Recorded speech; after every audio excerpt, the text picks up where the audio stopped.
여야가 새로운 지도부 구성에 한창입니다. 더불어민주당은 다음 달 2일 전당대회를 앞두고 있는데요.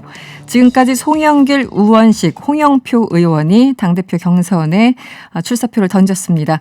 그래서 이 후보들과 차례로 이야기를 들어보는 시간 마련을 했어요. 오늘은 송영길 의원과 먼저 만나보도록 하겠습니다. 의원님 안녕하세요.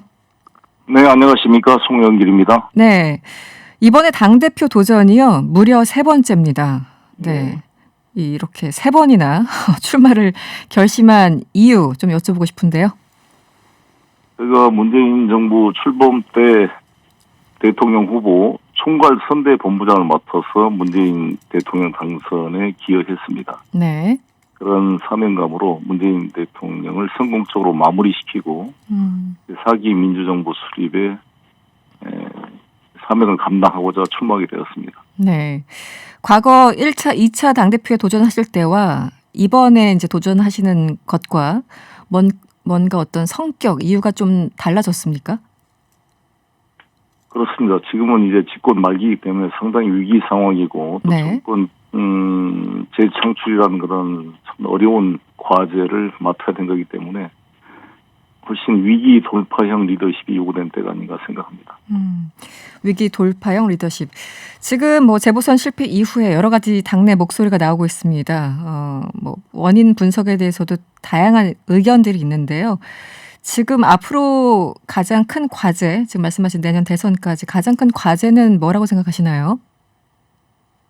일단 백신 확보에 대한 국민적 불안을 해소해서 정부의 백신 확보 정책이 차질 없이 잘 되도록 적극 뒷받침해서 네. 빨리 집단 면역을 조기에 달성시킴으로써 경제를 활성화시키는 것이고요. 두 네. 번째는 부동산 문제로 민심이 많이 떠난 거 아니겠습니까? 네. 이 부동산 문제에 대한 대책, 집값 안정과 동시에 우리 서민들, 청년들 이런 이 무주택자들이 집을 이렇게 살 수 있는 그런 통로를 만들어 주는 것이 필요하다고 생각합니다. 백신과 부동산 가장 크게 두 가지를 말씀하셨는데요. 그렇습니다. 네, 지금 기본적으로 이제 홍영표 의원이나 우원식 의원과 어제도 이제 TV 토론을 하셨습니다만 네. 여러 가지 공방 와중에 민주당 당명 빼고 다 바꾼다고 했는데 그럼 당청 관계는 어떻게 되는 거냐 이런 질문도 나왔던 걸로 좀 보도를 통해서 봤습니다. 여기에 대해서 답변 어떻습니까? 뭐 모든 후보들이 다 근본적 쇄신, 혁신을 다 이야기를 하고 있습니다. 네. 저는 이제 핵심 문제는 제가 인천시장을 해봤기 때문에 이 대통령의 고충을 이해를 해요. 예를 들어서 대통령이나 무슨 이 지방정부의 시장이 되면 엄청난 업무 때문에 개별 정책에 대해서 깊이 연구할 시간이 없습니다. 실국장, 네네. 시장은 대통령은 장관들 보고에 의존할 수밖에 없는데 네. 그것을 제대로 체크하려면 안 됩니다, 잘. 당이 해줘야 됩니다. 국회의원이 가장 잘합니다. 지금 국토부 장관이 일 잘하는지 못하는지는 해당 상임위 국회의원들이 매번 국정감사를 통해 파악을 하기 때문에 어느 실국장이 일을 잘하는지 못하는지 어느 장관이 제대로 업무 능력이 있는지를 파악할 수가 있거든요. 네. 그래서 이 정당의 대표가 국회의원들의 의견을 수렴해서 정확히 대통령과 소통을 해야 대통령께서는 그 정보를 가지고 장관들을 이끌고 갈 수가 있는 것입니다. 네. 그래서 그러한 실력과 내용으로 이 내각을 끌어가고 대통령을 뒷받침하는 집권 여당의 역할을 해야 된다. 이것을 강조하고 있습니다. 그럼 다른 후보들보다 청와대 혹은 대통령과 조금 더 소통 공간이 더 넓다, 더 확실하다 이렇게 저희들이 이해를 해도 될까요? 그런 뭐 다 모두가 마찬가지겠지만 저 같은 경우는 이 세 후보 중에 네. 광역 시장을 경험한 후보잖아요. 저 혼자. 네. 그렇기 때문에 더구나 위기의 인천, 부도 위기의 인천을 구해본 경험을 가지고 있기 때문에 훨씬 실질적인 대안과 내용을 가지고 네. 내각을 견인할 수 있다. 저는 이렇게 생각합니다. 알겠습니다. 지금 의원님께서는 개파 찬스로부터 자유롭다 이런 말씀을 여러 인터뷰를 통해서 하신 걸로 알고 있어요. 네. 근데 여기에 대해서 우원식 후보 같은 경우는 개파 자체가 없다. 그냥 친소 관계만 있을 뿐이다. 이렇게 반박을 하고 있고 또 홍영표 의원은 옛날 이야기다. 또 이렇게 반박을 하고 있어요. 여기에 대해서 좀 설명이 필요해 보입니다. 저는 그에 대해서 별로 말하고 싶지 않고 그분들의 어느 속해 있는 것을 지적한 게 아니라 내 네. 스스로가 그런 계파에 속하지 않음을 강조하고 있는 것이고 그런지 안 그런지는 우리 당 국회의원, 우리 당 의원들한테 다 물어보면 다 아는 사실입니다. 그것은 뭐 제가 별도로 말할 필요가 없는 것이다 이렇게 말씀드리겠습니다. 언론에서는 이른바 친문 비문으로 이제 쉽게 조금 나눠서 거칠게 표현을 많이 합니다만 제가 민주당 의원님들 주로 이제 인터뷰를 해보면은 그 의원님들은 우리는 다 친문이다, 개파 없다 이렇게 주로 얘기를 하시거든요. 의원님은 여기 의견 좀 달리 하시는 거군요. 그래서 제가 그 개파 이야기를 한 거죠. 일단 안철수, 김한길 그런 분들이 탈당한 이후로 모두가 문재인 대통령을 만들기 위해서 하나로 뭉쳤던 당 아닙니까? 네네. 그러니까 여기서 친문 비문으로 나눈 것은 적절치가 않고 오히려 지금 민평년 뭐 부흥 모임 이런 것들에 같은 게 있다라는 것으로 분류할 수 있다 이렇게 이야기를 했던 거죠 제가. 그래서 친문 비문의 프레임은 정확한 프레임이 아니다. 네. 오히려 예를 들어서 한 가정에 자녀들 간에도 큰아들 작은아들 간에 서로 경쟁하는 거 아니겠습니까? 네. 그런 것으로 봐야 되지 않겠어요 오히려 우리 당내에. 네. 그러니까 맥락이 친문 좀. 비문이라고 말하면 네. 그게 정확한 비유가 안 될 수 있는 게 저 같은 경우도 문재인 후보 총괄 선대본부장으로 어찌됐건 열심히 뛰었던 사람이잖아요. 네. 뭐 우원식 후보, 홍영표, 좀 더 홍영표보다는 빨리 했기 때문에 더 뭐 가까운 친문이다 이렇게 할 수 있겠지만 모두 다 문재인 대통령을 만났던 것이기 때문에 그 분류는 좀 맞지 않는 거 아니냐 생각합니다. 네. 네. 무슨 뜻인지 알겠습니다.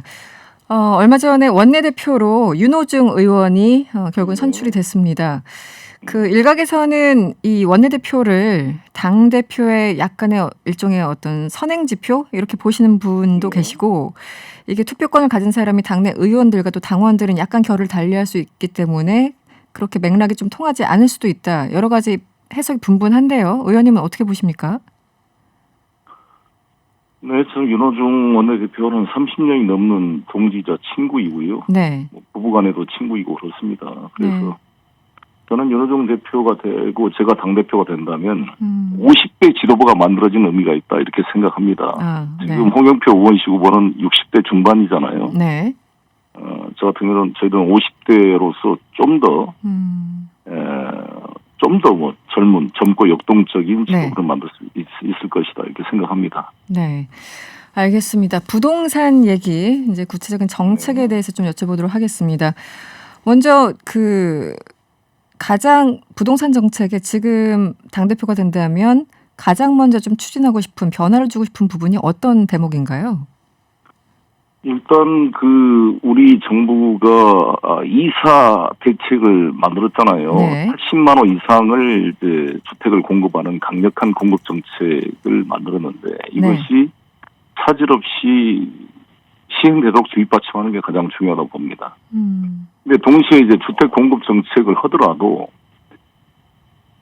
서민들은 금융이 지원이 되지 않으면은 그림의 떡이 되잖아요. 네. 제가 계속 강조하지만 지난 40년 동안 대한민국에 900만 원의 주택이 공급됐는데 우리나라의 무주택자 비율이 49%에서 44%, 5%밖에 안 낮아졌습니다. 네. 그럼 40년 동안 900만 원의 주택 공급이 있었는데 어떻게 무주택자 비율이 아직도 44%인가? 그것은 집을 공급해도 돈 없는 서민들은 살 수가 없으니까 그림의 떡이잖아요. 그렇죠. 오히려 돈 있는 사람들이 줍줍한다는 거 아니겠습니까? 다 가져가고 돈 없는 사람은 살려고 그랬더니 LTV DTI가 다 규제됩니다. 네.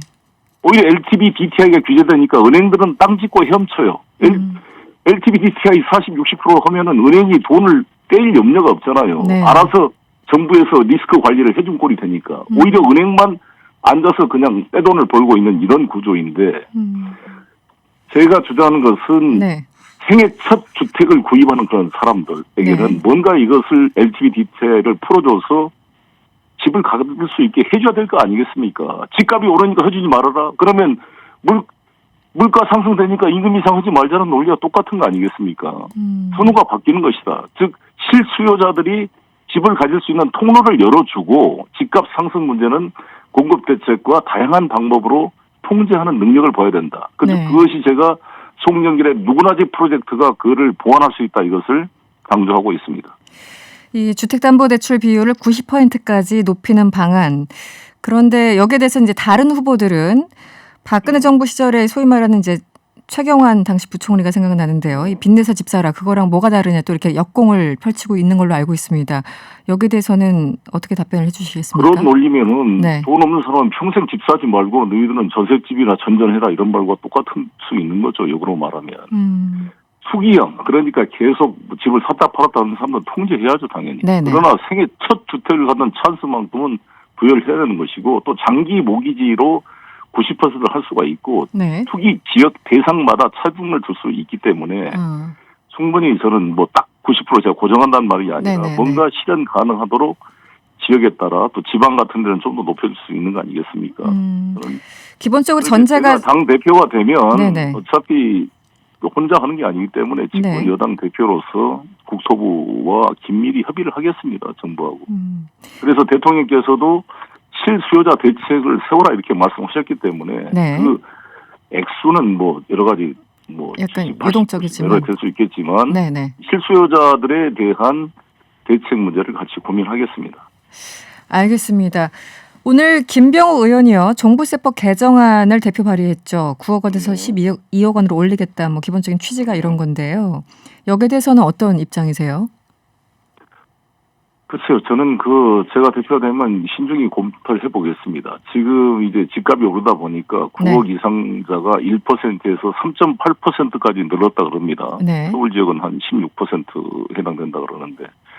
그래도 9억은 사실 시가로 하면 12억, 13억이 넘는 집이거든요. 그렇죠. 근데 네. 이런 경우에 풀어줬을 때 다른 일반 국민 정서가 어떻게 될 것인가에도 검토를 해봐야 되고 오히려 지금 5년 이상 65세 이상의 공제가 되면 90%까지 공제가 되거든요. 종부세가. 네네. 5년 이하의 경우 5년부터 3년 이쪽에 공제가 지금 공백이 있습니다.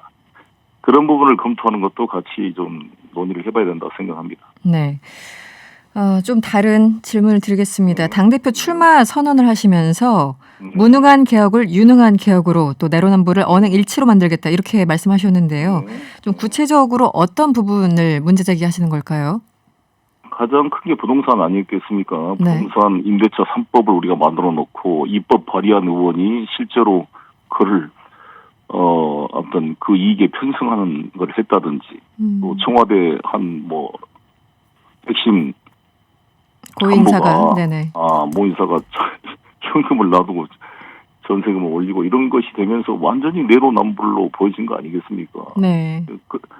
그리고 지금 24번이나 부동산 정책을 했는데 어찌됐건 아직까지 문제를 해결하지 못하고 있어서 네. 이런 부분들을 좀 제대로 해보겠다 이렇게 말씀드리겠습니다. 알겠습니다. 최근에 그 재보궐선거 직후에 그 당내 2030 젊은 의원들이 이제 입장을 내지 않았습니까? 그 이후에 이른바 문자 폭탄이 떨어졌는데 어떻게 보셨어요? 그 2030 세대가 우리한테 마음을 돌린 거잖아요. 돌린 건 뭐냐면 저도 우리 딸이 31살, 아들이 26살입니다. 네네. 근데 아들, 딸이 제가 생각할 때 틀린 이야기, 뭘 모르고 한 이야기를 할 수도 있어요. 그리고 막 여러 가지로 저희 때와 비교해서는 별 어렵지 않은데 괜히 불만을 표시한 경우도 있는데 그러더라도 그 이야기를 들어주고 그들의 아픔에 공감하고 얼마나 힘들었니 하고 따독거려주고 해야지. 네. 너 그런 말도 안 되는 소리 하지 말아라. 윽박지르거나 말을 못하게 막으면 애들이 자기 집에 방에 들어가서 문 잠가버립니다. 아빠하고 대화 안 합니다, 이제. 그렇죠. 네네. 그리고 표 안 찍어버립니다, 이제. 지금 20, 30대가 완전히 우리 민주당을 꼰대 정당으로 보고 있는 거 아닙니까? 네. 좀 틀린 이야기 한다고 니들 뭘 모르는 소리 하지 마라. 이러면 대화가 되겠어요. 네네. 우리 당 국회의원들의 발언들이 전혀 20, 30대와 정서와 어긋난 발언들이 많이 발생하고 그러기 때문에 네. 제가 어제도 20, 30대하고 많이 소통을 화상회의를 해봤는데 네. 완전히 그 불만의 정도가 실감이 납니다. 그래서 저는 일단 제가 당대표가 되면 네. 그 20, 30대들을 직접 불러다가 우리 의원총회 연사로 초청해서 한번 생생한 목소리를 듣게 만들려고 합니다. 네. 알겠습니다. 의원님 오늘은 다른 후보와의 형평성 때문에 인터뷰를 여기서 마무리를 해야 될 것 같습니다. 오늘 고맙습니다. 한 말씀만 드릴 수 있어요? 네네. 한 말씀 간단히 해주시죠. 네. 아무튼 이 위기의 순간에 송영길 선택이야 변화가 오는 것이고 문재인 후보를 당선시켰던 총괄 선대본부장의 자세로 문재인 정부를 성공시키고 4기 민주정부 수립의 선봉장이 되겠습니다. 네, 오늘 말씀 고맙습니다. 네, 감사합니다. 네, 지금까지 더불어민주당 송영길 의원이었습니다.